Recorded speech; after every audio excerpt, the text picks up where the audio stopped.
Good afternoon and welcome to our special Cuyutlán show and tell.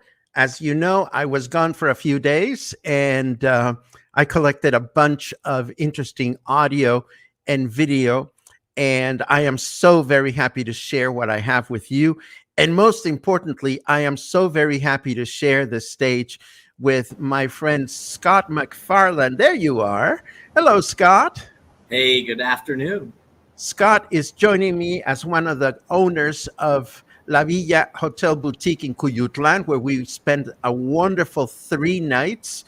And what the way we're going to have this presentation go is I'm going to show you some of my photos and I'm going to show you some of my videos, and I'm going to hope that Scott will fill in the blanks with his own details based on your experience. Even before we start, I just want to say quick hellos to some people that are watching. Trudy is watching from Winnipeg. Welcome. Eric, our dear friend Eric, who owns the Joint Boutique Hotel and Co-work, is here. But of course, Eric also has a beautiful home in Cuyutlán. Marianne is watching from Cuyutlán. Den is watching from Versalles. Hello, Bill from Emiliano Zapata. Gary Green, who is now on the mend after surgery. It's great to see you. And dear friend Sherry is watching from the Lake of the Ozarks. Everybody feel free to comment at any point. As you know, the same guidelines apply as in the morning. If you have an important question that you want us to make sure we answer, it helps a great deal if you add a capital letter Q at the beginning of your question. Hello, Lars. It seems like we were just there. And then looking at you, Scott, I want to be sitting next to you and having a cocktail. But even before we get there, why don't you tell us a little bit about your background, how you ended up in Cuyutlán with this project? Yeah, I'm an attorney by training, so I have been practicing law in the United States, mainly intellectual property law and the litigation related to that. I was a prosecutor earlier in my career, and 25 years of doing that. COVID hit, and I really began an interest in the hospitality industry, kind of building a collection of properties, Airbnbs, small boutique hotels, sort of around the planet, kind of candidates of where I wanted to sort of spend time and invest in communities and help be, a productive member of communities. And we had about 5 locations in Mexico that we were considering. Lo de Marcos, a lot of people know that area, San Pancho, Puerto Peñasco, and a friend of mine who's, I think, watching today, Eric, invited us down to Cuyutlán to take a look at the opportunities that he was seeing down here. And lightning struck, and I made an offer on a property that had been shuttered since basically COVID. And we were able to get that deal done. And David Estrada Guerrero and I opened La Villa Cuyutlán in October of last year. Oh my goodness! So it has not even been a year. No, goodness no. No, we've been in operation, I would say barely 7 months. Now, when I met you, you were living in El Tubito. Did you spend a lot of time in Puerto Vallarta prior to that? I have. I mean, I'm a 55-year-old gay man, so of course I've been to Puerto Vallarta many times. But I've never really lived in Puerto Vallarta. I'm more of a triple A kind of guy. I don't usually live in major league cities. I like to live in smaller towns, smaller communities. So I like minor league baseball instead of major league baseball, if you will. But I loved El Tubito. David and I were looking very seriously at opportunities in El Tubito as well. Would love to go back and invest there. But in terms of getting a sort of hotel, a boutique hotel expression, along with a beach club, there was no place we could do it as quickly in Mexico than Cuyutlán. Well, I'm dying to hear all the details of your adventure. And what I'd like to do, if it's okay by you, since this was my very first trip down to Cuyutlán, I would like to share with the audience some of the photos and videos that we captured along the way. And I would like to ask you to feel free to interrupt me or compliment or add to my narrative, and we will continue having conversations along the way. Does that sound good? Absolutely, absolutely. Happy to add color to the fantastic images that you captured. Well, I don't know about fantastic, but let me show you what we have. As everybody knows, well, as some people that watch my morning broadcast, Coffee and Headlines, regularly know, I took off on Monday morning with dear friends. But even before we do that, I'm going to show you a little bit of the lay of the land, because there is a map of mostly the state of Jalisco, and you can see um, Puerto Vallarta on the upper left-hand corner, and there is Cuyutlán all the way down there. And I can show you Manzanillo also, which has the nearest international airport.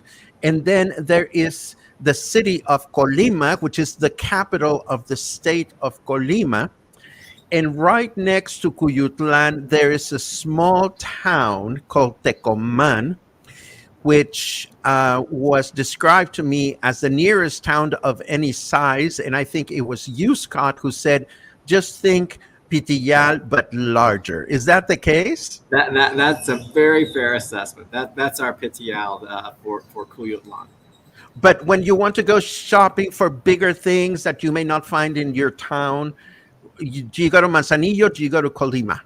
Either. We prefer Colima. We like Colima because Colima has Home Depot, Colima has Sam's, Colima has a really nice Walmart supermarket. So it's about 50 to 55 minutes away to Colima.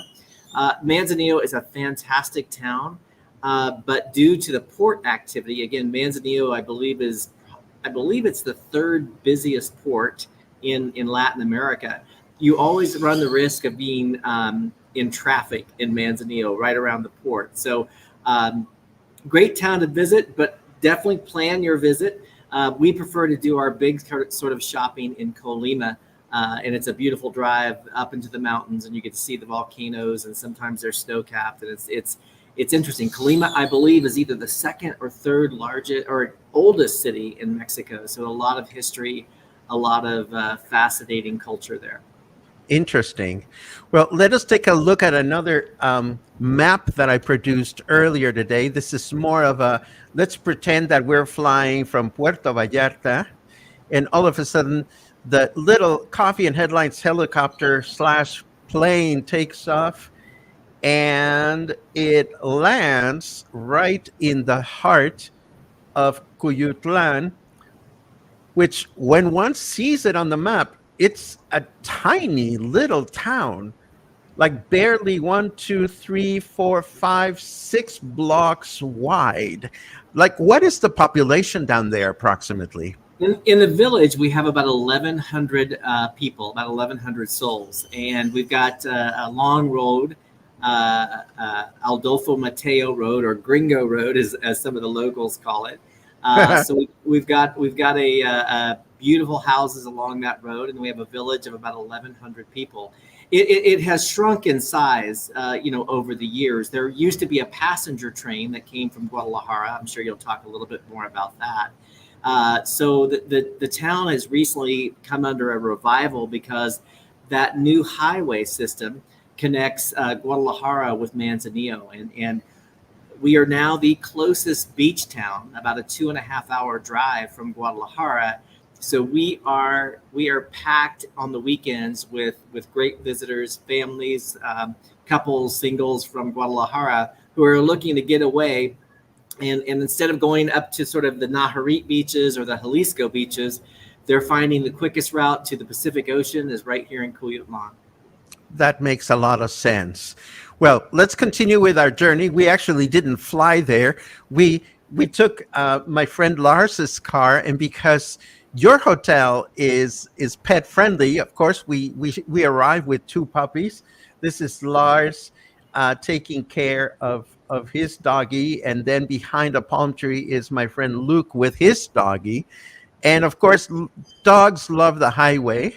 But even before we got very far, we made a quick stop at the empanadas that are located between Boca de Tomatlan and El Tuito. If anybody is headed in that general direction, the empanada stop on the highway is a must. It's absolutely delicious to stop there. And then we stopped at, because we had a late start in Puerto Vallarta, we stopped at Los Tacos El Amigo in El Tuito, which were absolutely delicious. There we had a quick nosh, and then we continued on the highway. If anybody has not been on the highway beyond El Tuito, the highway is really easy to drive. One can go very fast. And of course, here's Chico, the dog, enjoying the air. And the dogs were really happy along the road. And of course, the road itself is absolutely fascinating because of how the vegetation starts changing gradually. All of a sudden, you find yourself surrounded by coconut plantations and bananas and papayas and other tropical mangoes everywhere. I mean, there was just so much agriculture going on everywhere we went. It was absolutely breathtaking to watch. There was this stretch as we got closer that was just, it was just banana trees and palm trees. And it's difficult to appreciate just how important the agricultural um, way of life is in this part of town. And it makes sense that the port would be so close to all of this. And of course, once we get to the port of Manzanillo, you can see why it is so important. It contains the busiest port in Mexico, and it is responsible for handling Pacific cargo for Mexico City. It is the largest producing municipality for the business sector and tourism in the small state of Colima. And this port has been in operation since 1825, and the railroad to Colima City was completed in 1889. Today, the port of Manzanillo is the busiest port in Mexico, with the port of Veracruz coming in at second place. And once you get to Manzanillo, you know that you are almost there. You have roughly another 50 minutes to go. And all of a sudden, boom, you are at this wonderful hotel, La Villa. And this is what the hotel looks like from the beach club across the street. And of course, as soon as we got there, the first thing that we had to do is to walk on the sand. Now, the sand looks brown because I had automatic exposure on, but this is very, very dark sand.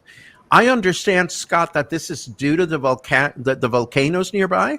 That's correct. So we have kind of what we call black sable beaches, very similar to the big island of Hawaii, if you've traveled to Hawaii. And so our beaches are very fine, sort of graded down lava rock. And what's amazing too is if you have a magnet on your cell phone, you'll pick up a lot of the igneous rock in on the magnet of your phone. So we have something very special for Mexico. We have black sable sand beaches here in Cuyutlán, a bit rare. To the north of Manzanillo, you have Golden Beach, which Golden Beach obviously is a beautiful brown, sort of reddish brown sand. And then as you get up to Tamarindo and the Costa de Legra, you get into more traditional sort of dark brown to earthy colored sand. But Cuyutlán is special. This sort of stretch from El Real up to the sort of mouth of the Manzanillo port has beautiful black sand beaches from the volcanic activity over the millions of years of the two active volcanoes here in Colima. Wow. So anyhow, we're looking at the beach, which as you can see is super, super wide. I mean, you can walk a long time before you get to the water. And this is a view of the small beach club that you have right in front of the hotel. And there is a hotel behind it. So essentially, you have the beach, you have the beach club, and 20 meters behind, not even, is the hotel. That's how close you are to the beach. Now, tell us about the beach club and how it came about. Oh, great story. Well, first we bought the boutique hotel. Of course, a beach club or anything really on the ocean in Mexico, Seminart is involved with a sort of local Puesto lease or a local sort of lease that you have to seek permission, if you will, from the federal government here in Mexico. We work with a very kind and lovely abuela here in Cuyutlán. She actually has the lease to this Puesto. And so, as David and I were operationalizing the hotel, we really developed this great relationship with this woman. And she has allowed us to sort of improve and operationalize her Puesto in a way that's consistent with the boutique hotel experience that we want to bring our guests. And she really, she's older. She's in her 80s. She's had this Puesto since the 60s. So she can work with us as much as she wants or as little as she wants. She loves coming down to Lila's Beach Club. Her name is Lila. She's a local legend, if you will, along the Cuyutlán Malecon. And we feel very fortunate that she's in our life because she brings the wisdom of just generations of activity in Cuyutlán. She knows all the family. She knows all the sort of important things that we needed to abide by. I mean, David and I are brand new to this village. We wanted to integrate in a way that did not intimidate, scare, offend, or make people angry. And a big part of, I think, of our success is having this great relationship with our community members, especially Senora Lila. And the beach club that is hers. She owns the lease, but we sort of operate that lease for her and bring this sort of physical infrastructure of the club into sort of a modern, what I call beachfront or kind of beachy sort of look and feel. So to clarify for those of you that are watching, you can be sitting up on that second story of the beach club and you have waiter service up there. Somebody from the restaurant will come and take your order and bring back cocktails and munchies and all kinds of things and towels. So it's really, really swanky. Anyhow, I'm looking right now. I've got 7 people on top of that beach club right now. We've been blown away. The beach club is actually more. For some reason, the last 2 weekends, the top of the beach club has been more popular than the sand. Well, you have a privileged view from up there that we're going to show in a second. This is the second story, and these are the stairs that go down. How did you and David even begin to visualize what you wanted to do as you transformed the property? Great question. And, David is the one that gets all the credit here. Those of you who know David Estrada, he has an amazing artistic and design eye. What you're looking at is an old laundry porch. Believe it or not, that is an old laundry porch that had a hotel room below it. And David had the idea to sort of cut through the ceiling and the ceiling of the hotel room and the floor of the laundry room and sort of open up this grand staircase and patio. And again, we enclose the top of it to protect it from the elements and really make the hotel more of a villa type of experience, sort of flexing into that sort of, when you're here, you're at someplace special. You're just not into a hallway of hotel rooms. So hats off to David for knocking out a floor and knocking out a ceiling and creating this amazing grand staircase that really gives an elegant entry into the restaurant bar of La Villa, which I will show in a second. This is a view of both the downstairs and the upstairs next to the swimming pool. There are some rooms located downstairs. And directly upstairs, where you see that balcony, is the living room. I mean, the dining room, which is where you are sitting right now. And I must say, here is the balcony, and we spent so much time sitting there. We enjoyed breakfast there. We enjoyed coffee there. And if you look out to the beach club from that place, this is what it looks like. So it is up there that you have how many people you said? The restaurant can sit up to 50 people on the bar edge and in the interior portions of the restaurant. So it is a sizable sort of food service and dinner service area. We tend to keep our service down to about 20 to 25 kind of maximum. It's just easier for our team to sort of manage that level of experience.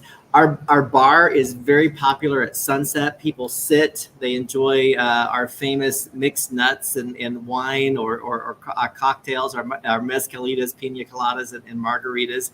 And it's really a gathering place as the sun sets on that second level. You get this amazing sort of St. Elmo's fire sort of moment as the sun sets. And you still have about an hour of just beautiful color, especially red and orange. And that's one thing. If you talk to others who are on the recording here from Cuyutlán, Cuyutlán probably has some of the best sunsets I've ever seen in my life. And I've been to some pretty magical places, but there's something about Cuyutlán, just how it sits and where it sits and how the sun sets into the Pacific, that just creates this a beautiful aurora of color. And I saw that myself. It was absolutely beautiful. Here's a short segment that I took from above on top of the beach club, just to give people a sense as to the view from there. So from the beach club, you do get an unobstructed view of the sunset. From the restaurant, you get to enjoy it between the palm trees. And I'm sure that it moves during the year from one spot to the other. And then, of course, we got there. It was like 5.5 hours. The first afternoon and evening, all we did was chill up there. There is Lars with his doggy Wendy. There's Claudio and Lucas with Chico. And then, of course, we at some point claimed our suites. And this is my suite. Of course, I already messed it up with my luggage. But tell us a little bit about how many rooms there are, how many suites there are. There are 6 rooms in total. We have 3 suites and 3 standard rooms. We may be changing that over the summer. We have such high demand for our suites that we've got some ideas of maybe how we can make some of our standard rooms into suites. You were in Vista Del Mar, which has a lot of storage. It has the most amazing, comfortable bed. We only have king beds in our suites and our standard rooms. We're more designed for adults, couples. We don't, unless you sort of take the whole hotel, we don't encourage children. We're not really set up to be a children's sort of destination. So, and that's sort of what our guests like. It's a quiet, elegant experience. You're in a beautifully designed suite where you stayed. David was very thoughtful about all the storage, all the appointments, sort of the placement of the showers and the plumbing within the suite. I hope that you enjoyed it. You certainly had a lovely view every night and every morning as you woke to the Pacific Ocean. Oh, I hated every minute of it. I can tell. Just kidding. So anyhow, this is where I stayed. That evening, I gave Larsito one of my latest shawls because he's heading for Denmark in a couple of days, and I wanted him to have something to keep him not so much warm as just to keep him good company. And of course, me being on vacation, the first thing that I did the following morning is to work on another shawl. David prepared the most amazing breakfast. He gave us a bunch of choices that were really delicious. We all wanted some very basic stuff, so we went for scrambled eggs, the most delicious refried beans, and bacon. And then, of course, it was time to explore. But before we went out exploring, here's a view of the pool, which is heavenly. You cannot see it from this photo, but I also took a video which shows that the pool is actually three different levels, and it even has a hot jacuzzi to the side of it, which was absolutely wonderful. Here's another view of the beach club. And as you step outside of that arch door, this is the Malecón. This is the boardwalk at Cuyutlán. You look to the left, and this is what you see. You look to the right, and this is what you see. Of course, this was a Tuesday morning. It was not very busy, but I am sure that it gets quite busy during big holidays like Semana Santa. Many of the places along the beach were closed when we were. This one was very much open. But I noticed that a lot of them were not open during the middle of the week. Are there more of those that are open during the weekend, Scott? It absolutely. Everyone's open during the weekend. You have to remember, we are sort of a Thursday night to Monday morning town. So you guys were lucky in that you arrived on a Monday and left on a Thursday. You had the town basically to yourself. We are a weekend destination for families and couples from Guadalajara. So you can imagine that's how we sort of gear our sort of life. That's how the businesses are open. And it's really nice. I mean, Dave and I like it because we get a lot done sort of Monday through Thursday, and then we really work on the weekends. It sort of keeps us busy. So we enjoy that sort of predictable schedule. And again, it's nice to give the team a break on Tuesdays and Wednesdays. We serve pizza to the locals on locals night for Monday nights, and then pasta on Wednesday nights. So we have a nice sort of local following for food that David prepares in the kitchen and in the pizza, what we call the pizza shack down below. So we've really developed our sort of food and bev expressions around, again, the weekend business, but also serving the community on Monday and Wednesday nights. Excellent. By the way, I know that there are some comments coming in, and if you have any questions, we will get to your questions at the end of the show and tell. So feel free to write those questions as we go.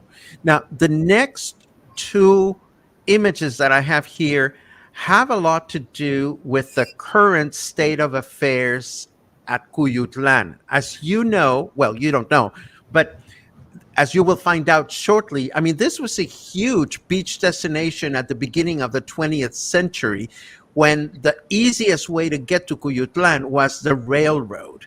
And I'll show you some images that confirm that. But the railroad stopped, and I'm sure at some point younger people decided to go elsewhere. And I saw a huge amount of properties in a state of disarray. I would almost think that for every well-kept construction project or property, there were maybe one or maybe even two derelict properties. How is this changing lately? Great point. And I think what I had to understand and wrap my head around was, a lot of families just simply because there was no way to get here. There was the train stopped in 1981. There was just no way to sort of maintain these properties, and over time they've fallen fallow. But about 2 years ago, that auto highway opened, and now they're actually building another Cuyutlán exit. So what I'm seeing is the families that own these lots, they're beginning to invest in Cuyutlán because they know people are coming back and returning to Cuyutlán. Right now, I have 6 upscale, hotel rooms. I'm the only operator right now in Cuyutlán, and tonight I'm 100% full, and I'm having to turn people away. There's another Colima entrepreneur that's building a 64-room hotel just down the Malecón. So we're beginning to see what I call the Cuyutlán revival. You're seeing people reinvest in family properties that they've let sit idle for 30 years and beginning to sort of reinvest in those. There's also some good properties for sale. I think that again, I've looked, David and I looked at properties from the tip of the Sea of Cortez all the way down to the Michoacan border, and we found the best value for the money. I mean, particularly oceanfront properties. No one could come close to the opportunities that we considered here in Colima and especially in Cuyutlán. So, if you think you've got a if you've got a limited amount of capital, or you have a certain amount of capital that you want to set aside and invest, I think Cuyutlán is a smart place to really, you know, invest in an intelligent way. And the nice thing about it, you're going to have, I'm confident you're going to have appreciation of the value of the property. But also in the meantime, we need so many new businesses and so many new services here in Cuyutlán that you're going to be able to monetize and have an income stream from the investment that you make. That's wonderful. I was happy to see young people creating murals. Yes. There were a couple that I stumbled upon, and this somehow makes some of the buildings that are in disrepair look a little better. And of course, we found the Cuyutlán letters by the beach. And then we started exploring the town, and there are some nice looking hotels. Like we stumbled upon this one that had a ginormous dining room. And then right next to it, look at the kitchen, Oh everybody. yeah. Yeah. This kitchen is to die for. And what you're looking at is that ginormous built in stove that has the burners attached to the kitchen itself. And then we headed to the main plaza, which was tiny but really, really cute. It even has its own Instagrammable place, including a bench and an umbrella. I thought that was so bizarre, but most beautiful. And right next to the main plaza is a school. So there is a community of children and families living here. They had just come out of school and parents were picking them up. And not far from this location is the Salt Museum. I mean, when has anybody been in a city that has a salt museum? Salt has been the currency of Cuyutlán since the 16th century. And Cuyutlán began as a private hacienda approximately around 1560 when Captain Rodrigo de Virizuela claimed the lands. It remained in his hands or in the hands of his heirs until the early 18th century when it was acquired by a company in an auction. And then other private entities owned the land until it was acquired by the government. And on December 19, 1911, it became an official pueblo or town. But almost 10 years prior to that, I mean, look at this advertisement, which may have appeared in the newspaper at the time, announcing the ocean, the swimming season of 1902, and promoting a new hotel and the fact that you could get there very easily by train, which to me seems absolutely amazing. We kept wondering what the clothes that people wore at the time must have been like, you know. Let me show a couple of other images of the Salt Museum. There were these maquettes where you could see what it looks like even today, people working on the salt fields, letting the water dry and picking up sea salt for packaging. Needless to say, we wanted to see that up close. So we went to the salt distribution center where we thought they would just give us a tour. But we found out that unfortunately nowadays, the only way to get a tour is by calling ahead of time, maybe next time. But this didn't stop us from looking at some of the salt. Now, here is something that I thought was absolutely amazing. Those are mountains of salt. And if you look carefully, there's a little something on top of that mountain, and that little something is an actual person. So that shows you just how tall the salt mountains are. And this is just a little bit of the production. This was not the only place. And then we went and checked out the main the railroad station, which again must have been absolutely fabulous at the beginning of the 20th century, with people arriving from the big cities.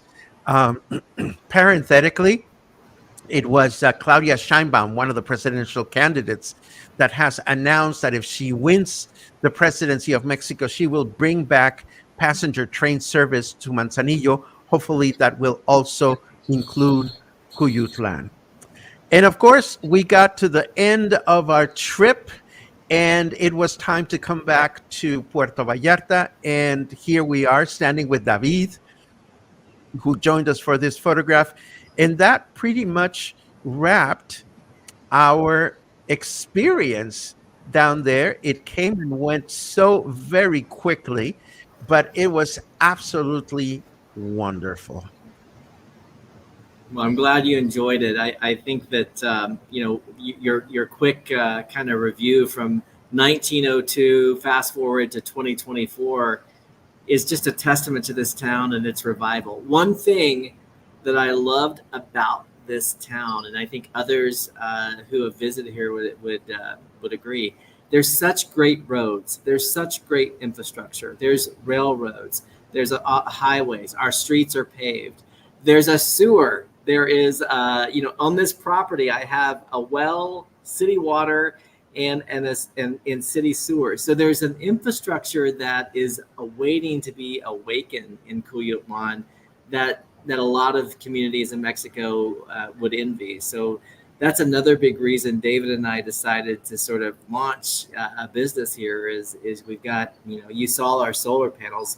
We've got very affordable energy. We've got great water. We've got great plumbing, and it just has the sort of all the right ingredients to have a nice first business here in Mexico for us to launch. I did some research because I don't drive anymore, but I am a bus queen. I love to ride the bus. And very proud, and very proud. And now that I'm over 60, I get my bus discount. So I find out that you can get by bus to either Manzanillo and then to Colima. And there are smaller bus companies that will go from Manzanillo to Tecomán. We don't know if they stop at Cuyutlán, but what is the best way to get to where you are? Well, if you're taking the prime buses, the prime buses all have to stop in Cuyutlán and pay the toll. So again, if you want to get off the Prima buses, if you just book a ticket to either Manzanillo or into Tecomán or Colima, you can also just sort of get off. Tell the bus driver, "Hey, I'm getting off in Cuyutlán." So that's definitely a way to get here. Your own personal automobile is a great way to get here. Super quick drive from Guadalajara. Super quick drive from Puerto Vallarta. Super quick drive from Colima, for that matter. And then also, I think that if you're flying, I know we have some folks from Winnipeg. We do have direct flights from Canada into Manzanillo, a ZLO airport. And then, of course, we have regional flights into Colima. So we've got great transportation infrastructure into the area that makes it a nice sort of destination. It's not a day destination from PV. You need to spend a couple of nights here. But it's certainly worth spending some time in Cuyutlán, maybe driving on to Colima and kind of making a loop over to Guadalajara and then back to Puerto Vallarta. This is absolutely wonderful. Scott, let me take a quick look at some comments that may be pertinent. Let me see. Boom, boom, boom, boom, boom, boom, boom, boom, boom, boom. Oh, Eric chimes in about the sunsets, saying that he thinks that it's not unlike sunsets in the southwest of the USA. Thank you very much. Sherry says, terrific interview and broadcast and love the pictures. Thank you, Paco and Scott.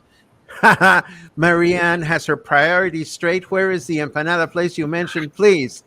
It's along the highway right after Pedro Moreno, I believe. It's right as you pass one of the. You cannot miss it. If you're going from Puerto Vallarta to El Tubito, it's on the right hand side. You cannot miss it.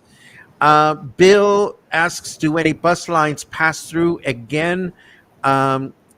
Yes, and I would imagine that as the town becomes more popular, more buses will include the option to stop.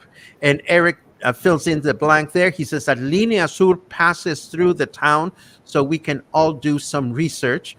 Um, and Eric also says that empanadas are in El Columpio. So all you have to do is look for look for El Columpio in Google Maps, and you are going to um, see the empanadas right there. They're affordable. They're probably bad for the diet, but hey, you got to have some road food.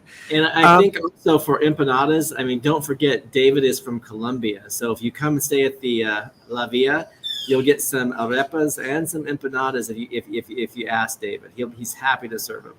Oh my God, we haven't even talked about that. And you're absolutely correct. I mean, the cuisine, the food we ate, and something that really endeared me, Scott, at some point I saw both you and David spending loving quality time with your staff and teaching them the ropes.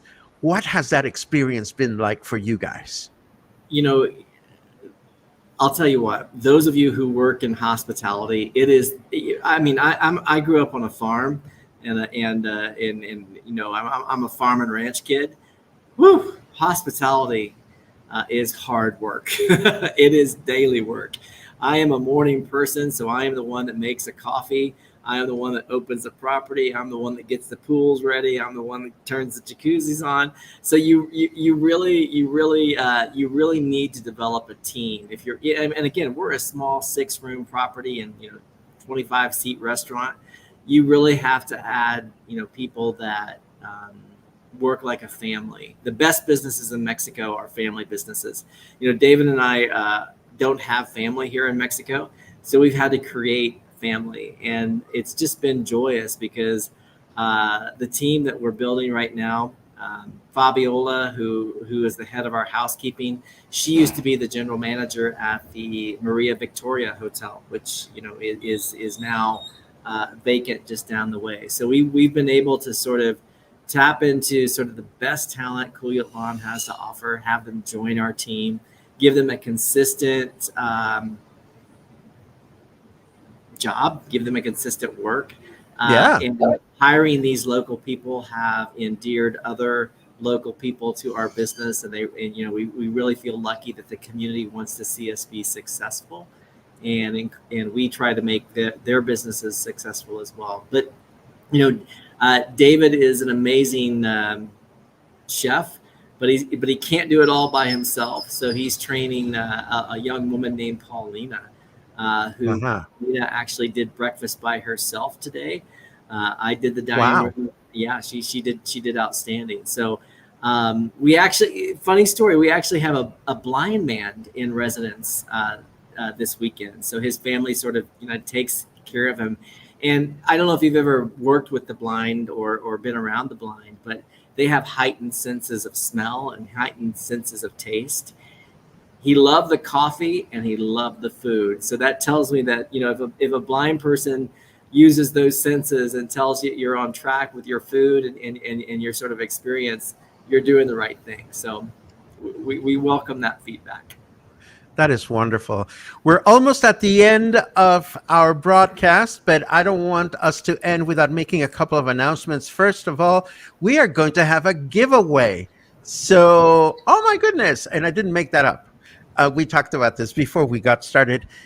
Scott has a giveaway, and for those of you that don't know the dynamic of the giveaways, I'm going to tell you the magic word that you should type on your comment if you want to be the lucky winner of a buy one night, get one night free here at La Villa Cuyutlán. So yeah, it's a BOGO. Buy one night, get one night free here at La Villa Hotel Boutique Cuyutlán. What happens if a 2,500 peso value? Oh my goodness. What happens if I buy 2 nights? Do I get 2 nights free? You'll have to take that up with David. David is the negotiator. I'm comfortable giving away 1 free night, but David yells at me if I give away too much. Fair. 1 night and you get 1 night for free. I think that's a great deal. Before we do the giveaway, just remember, if you want to participate in the giveaway, write the word Colima in your comment so that you can be eligible to participate. I am going to alternate now in showing both your email address and your Instagram page, and also showing your WhatsApp number. Yes. And while this is going on, I want to ask you, Scott. Well, first of all, I want to thank you so much for your time. This has been absolutely wonderful, and I hope that people get a sense as to why visiting you is so worthwhile. Have I forgotten to talk about something? Oh yes, you have a turtle camp nearby, right? Are there any other attractions that people may want to consider? Absolutely. We have a turtle camp at sort of the end of Aldolfo Mateo Road. I believe there are three active, or maybe even four kinds of Pacific turtles that nest here in Cuyutlán. So it's a very active place. In fact, we've seen turtles laying eggs in October and November right at our beach club. So we take a lot of pride and tradition in this sort of open Pacific Ocean and these different species of turtles, continuing their circle of life. So we have a great tourist experience, not only with the Salt Museum that you visited, but also the turtle camp. Colima in general, you've got the biosphere, you've got over a quarter of all of the species and a third of the plant species that exist in Mexico in this biosphere right below the two volcanoes that are on the Jalisco kind of Colima border. And then, of course, you've got the town of Colima that's always worth a visit, and all the great magic that happens there from a history perspective, a food perspective, and a sort of a culture perspective. There is a magical town right next to Colima called Comala, which I've always wanted to visit. I understand that the food is absolutely delicious there. Yeah, no question. In fact, a lot of people in Comala have a beach home here in Cuyutlán. A lot of people that live in Ajijic have a beach home here in Colima. So oh wow, it's sort of a definite. It's a quiet place, but again, we're having this sort of Cuyutlán revival, and I think when we continue to follow this town, I think in the next 10 years, it's going to be pretty fascinating what happens here. Excellent. Well, let us do our giveaway, because I see that a few people have written that they want to get the buy one. What was it? The BOGO. The buy one get one free BOGO. I have to learn that, but I could not even begin to tell you what I would use it for, because this is a civilized conversation. Okay, so we are going to give away one night for free, and I sure hope that all the people that wanted to participate have added their comment. Let me make sure. Yes. Okay, so let's do this drawing, and it goes like this. One night, get one night free goes to Kevin Donovan. Bravo. Outstanding, bravo. Kevin. We look forward to hosting you here at La Villa Hotel Boutique. I don't know Kevin, but Kevin, congratulations on this. Please get in touch with Scott directly so that you can receive your prize. And Scott, I think this brings us to the end of this adventure. I want to thank you again for the wonderful time we had together, your hospitality, and your generosity of time to have this conversation. I appreciate you staying with us, and we look forward to having you back soon, and all the people that watched. And for those of you that watched, you are watching because you are supporters of Coffee and Headlines. This is a way for me to thank you for your continued and ongoing support. Thank you very much. As always, you know where to find me in the mornings, and you know that if you have any interesting idea that you want to bring to the table so we can be a better service, we are happy to do that. Thank you so much for watching today, and I will see you back tomorrow morning.